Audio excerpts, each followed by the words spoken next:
नांदेड शहरातील workshop corner ते श्रीनगर भागातील अतिक्रमण आज हटवण्यात आले। त्यामुळे या भागातील रस्ते मोकळे झाले असून वाहतुकीच्या मार्गातील अडथळा दूर झालाय। महापालिका सातत्याने शहरातील अतिक्रमण हटवण्याची कारवाई करत असल्याने नागरिकांनी समाधान व्यक्त केले।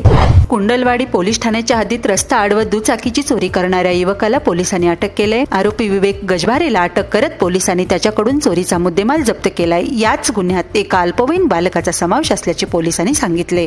नांदेड जिल्ह्यातील हिमायतनगर शहरात पोलिसांनी धाड टाकत बोगस रासायनिक खते आणि औषधांचा मोठा साठा जप्त केलाय। या ठिकाणाहून चढ्या दराने खते आणि बियाणाची विक्री होत असल्याच्या तक्रारी स्थानिक कृषी सेवा केंद्र चालकांनी केल्या होत्या। त्यानंतर पोलिसांनी धाड टाकत बियाणांसह खताचा मोठा साठा जप्त केलाय।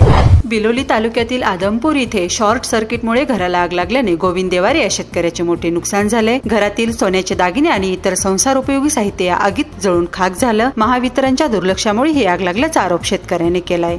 उष्णतेच्या लाटेने कलिंगडावर बुरशीजन्य आजार फैलावले आहेत। त्यामुळे कलिंगडाच्या उत्पादनात मोठी घट आली आहे। लागवडीसाठी केलेला खर्च देखील निघणं अशक्य झाल्याने शेतकरी हवालदिल झाले आहेत। नमस्ते नांदेड, नमस्ते नांदेड, जीवा भावाचं नाव नमस्ते